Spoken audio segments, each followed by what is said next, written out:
Okay, we're going to have some fun with production tools today, and we're looking at this beautiful 1970 Chevelle, and William Doyle owns this car, and he's going to take us through some awesome tools that were used at the Maryland production facility today.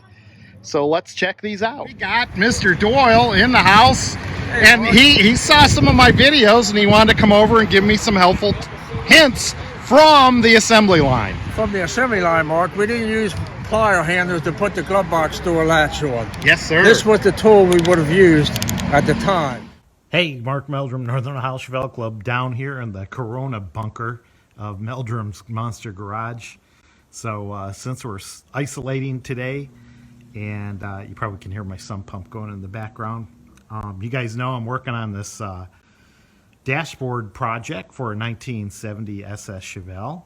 And we're putting things back together right now. So we've got things cleaned up and whatnot. Got the glove box here and the glove box lock. And some of you are probably wondering, how do you put this thing back together? How do you get it screwed back on there? Well, I went ahead and put this assembly back together, okay? But to get it back apart so you can assemble it into the lock box, glove box, you're gonna move this latch back, okay? So I'm gonna move the latch back manually, okay? And you can see how that works. You know, you turn it and it snaps open. So, but we want to pull all the tumblers out. So there's a little notch right here that I've got this little toothpick in here, and if you look down there, you can see the tumblers.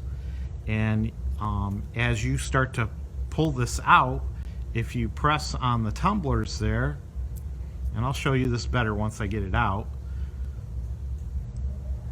If you push on the tumblers, and it'll pop right out, okay? And here's the tumblers I was talking about that fit into your key slot, okay? And that's what you got to push down on to help this move out. So maybe I don't have all the exact words right, but hopefully you understood that. Now, one thing to remember, they do put a little guard on here, okay, so you can't get at the tumblers. So I couldn't put my toothpick into the side to get to the tumbler when it's assembled, because this little guard is in place. So you're going to need to take off the hinge assembly here. It's just plastic, has a guard assembly on there, and then we can get to everything. So now we've got the lock, and we're going to start to reassemble this, okay? So you'll notice this has got a hex on it, okay, threaded part, and this is how we're going to hold this back in place, okay? So you'll notice that things are keyed. First, I'm just going to screw it on, okay, by hand. All right.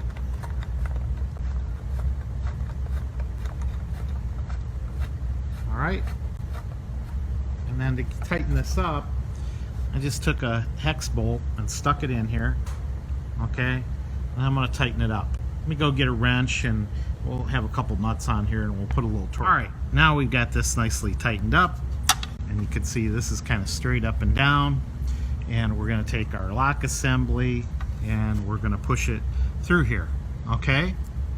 Now, remember what we said about the tumblers here? They're to the right, and the little window here is to the right. So that's how we're going to line it up, and we're going to push it in. We're going to have this in the up position, and then slide it right in there. All right, this is easier said than done. I tell you, it takes about 12 hands. Matter of fact, I tried to put together this once already, and I did get it together, but didn't capture it on video too well, so had to take it back apart. And to take it back apart, I had to go up and get Patty, and she had to help me take this apart. But okay, anyway, my point is, you might need 4 hands to do this job. Taking it apart, putting it together might be a little bit easier. Now, I'm going to show you.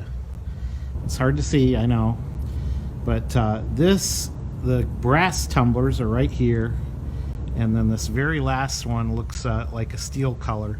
That's the one that's you got to push down in to make your final push into this key. So we're going to push this down in here, and see, it just goes right in there, easy peasy. But you'll see, I don't know if you can see this, but that last little tumbler has to be pushed in so that you can push this the rest of the way in. Okay, and it's kind of going in. Oh, don't forget, pull this tab back here, and it'll push back in. Now you may need to, okay, if it's not going in here, you may need to look inside here again where you push down on the tumbler to take it out, and push on one of the tumblers to push it all the way back in. So let me fiddle with it a little bit, and I'll show you it together in a second. All right, so a lot of fiddling around, and we finally got it in there, and you can hear it click. That's what it looks like in the back. You can kind of pull this lever back manually. Fiddle around with it. I'm gonna push this back like that, and you can see it.